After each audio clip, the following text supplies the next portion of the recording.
Welcome to Making Science Work for Health, the PHG Foundation's podcast exploring developments in genomics and related emerging health technologies. The progress being made by teams of scientists and researchers around the world is gaining more interest and attention.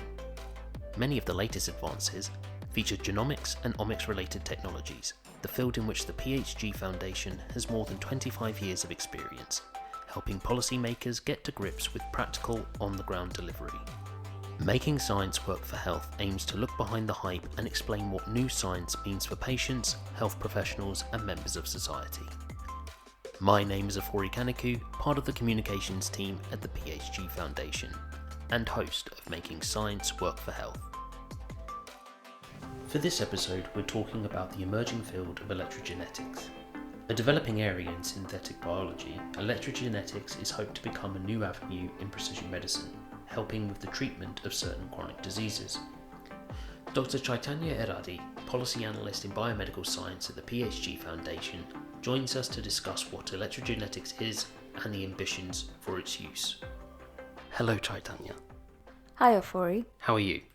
I'm good, thanks. How are you? Yes, good, thank you. So thank you very much for joining us today. We're talking about electrogenetics. So to start off with, could you explain to us what electrogenetics is? Yes, of course. Electrogenetics is an upcoming field in synthetic biology. And what researchers are trying to do is to create these cells where you can control gene expression using electrical or electrochemical stimulation. Where exactly did the concept of electrogenetics originate from? Believe it or not, it was actually bacteria, specifically electrochemically active bacteria. So this was back in the 1970s, where researchers were studying these electrochemically active bacteria. The unique thing about them being their ability to sense electrical activity in the surroundings and in response control their gene expression. This was quite a unique property because mammalian cells, which are like human and mice cells, did not have this ability. So it's sort of been an interesting progression to see how researchers have studied these electrochemically active bacteria and tried to recreate this electrical sensing and gene controlling ability into mouse and human cells. So what exactly about electrogenetics drew your interest? I was quite unfamiliar with the field and I was introduced to it at an engineering biology seminar where Professor Martin Fusenegger was talking about the range of very exciting research happening in his lab.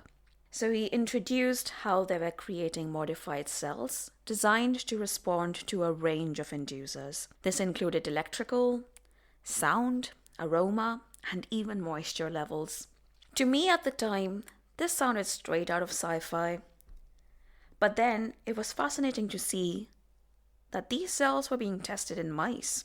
For example, I really liked the part of his presentation where he talked about a mouse disco. So what they did was to use insulin-producing cells, which were modified to respond to sound. And then these cells were implanted on the underside of the mice's belly. These mice were placed in a cage with a speaker which acted as a sound source. They found that when they placed the mice on top of the speaker, such that the implanted cell was in close proximity to the speaker, the source of sound, it triggered insulin release when they played some music. On the other hand, when the speaker was placed at the center of the cage with the mice freely running around like in a disco, the sound was not of sufficient strength to trigger insulin release. And the funny thing is they also tested like different types of music to see which one had the right frequency, the wavelength or the strength to trigger insulin release. And the results were pretty clear. We Will Rock You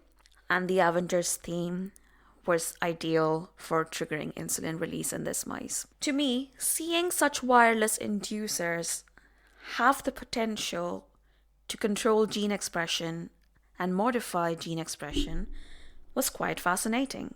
I think after the seminar I was quite curious about what the landscape looked like, and I did my own research into this, the results of which I present in a blog and briefing on electrogenetics.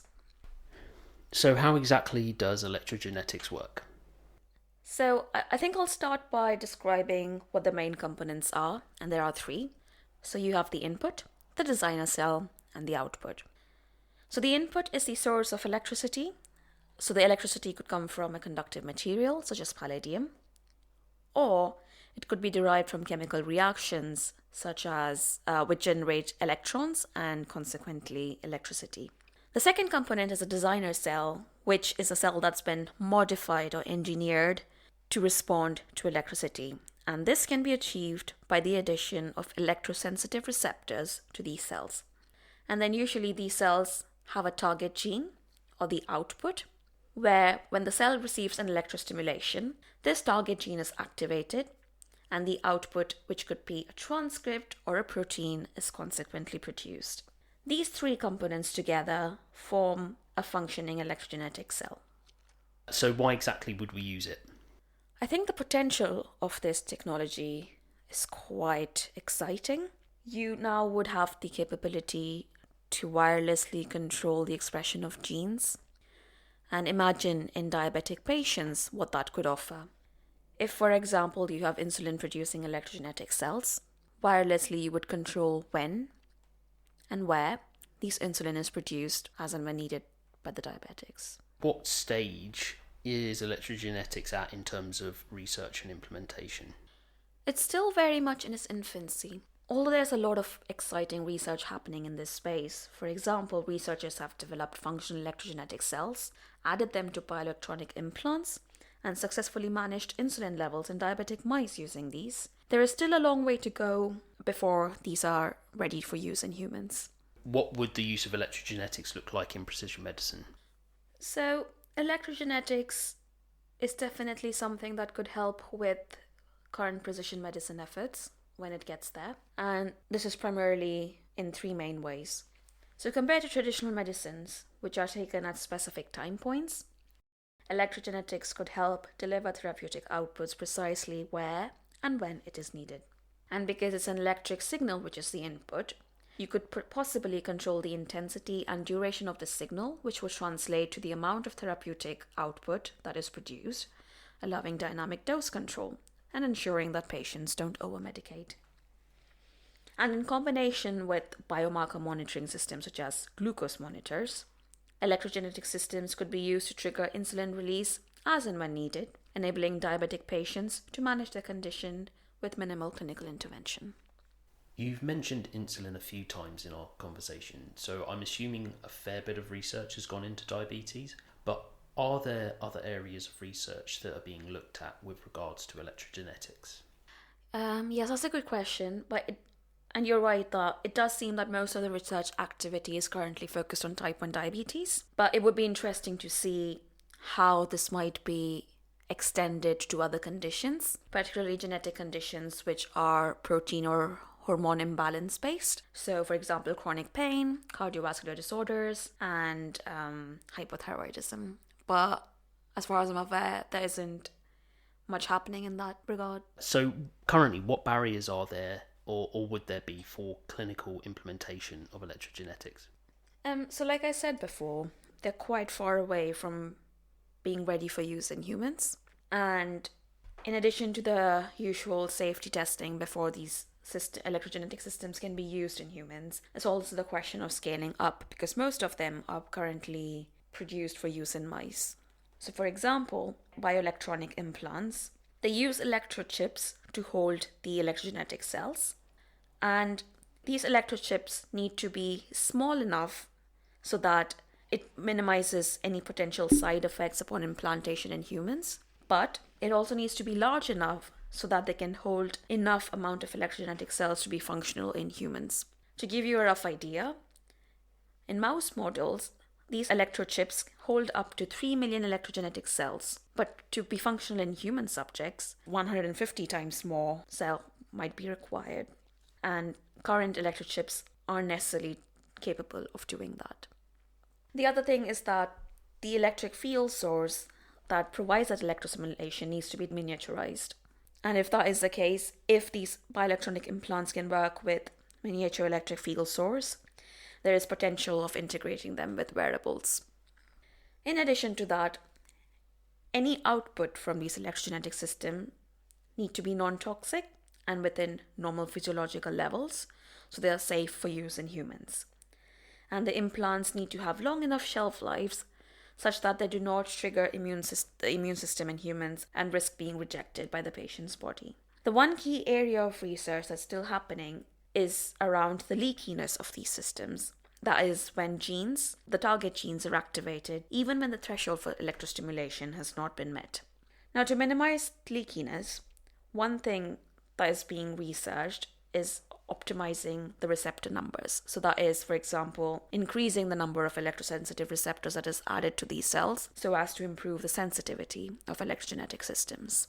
So would you say wearable devices were the key to implementation for electrogenetics? I think wearable devices could be the end goal, but as of now, it's more so bioelectronic implants that's being researched, and there's 3 main ways this is being done. So you have the usual bioelectronic implants where the electrogenetic cells are placed on one side and the electronic components are on the other. These are then implanted under a patient's skin, and you have an external power source which is used to activate the implant wirelessly. You have the piezoelectric devices, which are capable of producing electricity in response to a change in the shape of the piezoelectric material.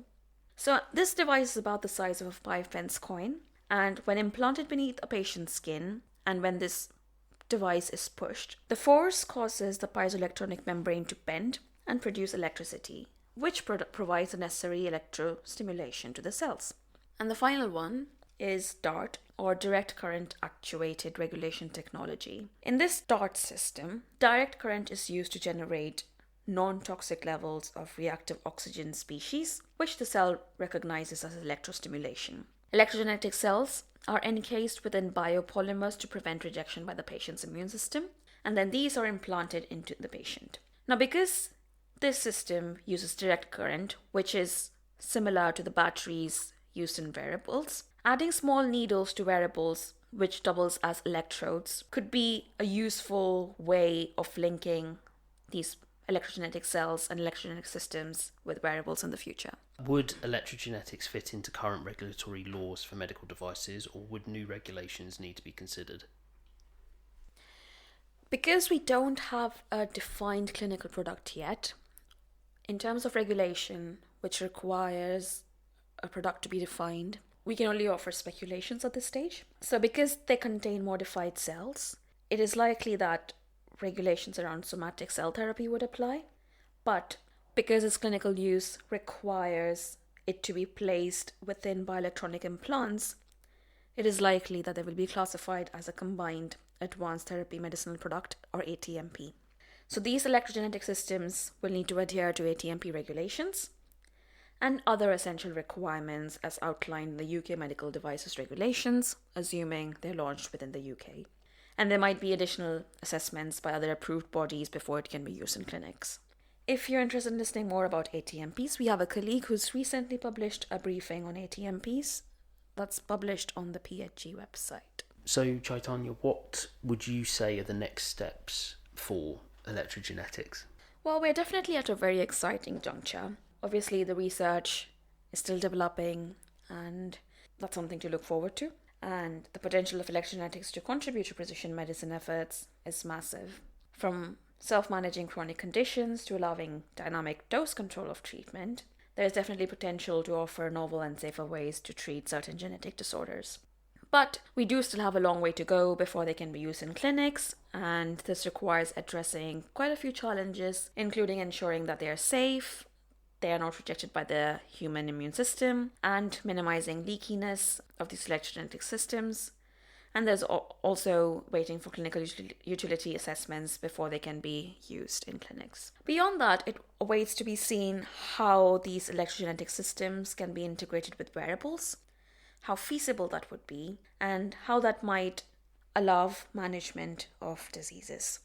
Another interesting avenue is the combination of electrogenetics with other wireless technologies such as magnetogenetics and optogenetics, which uses magnetic field and light respectively as inducers. What this might allow is the development of a multi-stimuli responsive designer cell, where each stimuli is linked to a particular gene, a particular target, a particular output, thereby allowing researchers to address several patient deficiencies simultaneously. I think further ahead, it would also be interesting to see how artificial intelligence might contribute to this space. If electrogenetic bioelectronic implants are combined with wearables, perhaps AI could automate the treatment delivery by monitoring biomarkers to the wearable and adjusting the dosage as necessary through the electrogenetic system.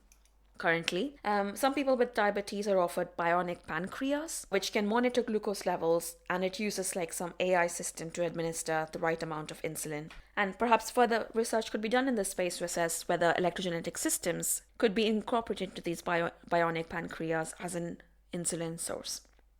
And finally, since most of the research is happening in type 1 diabetes, it awaits to be seen what sort of other genetic disorders might benefit from electrogenetic systems. Great, I think that's a good place for us to end this conversation.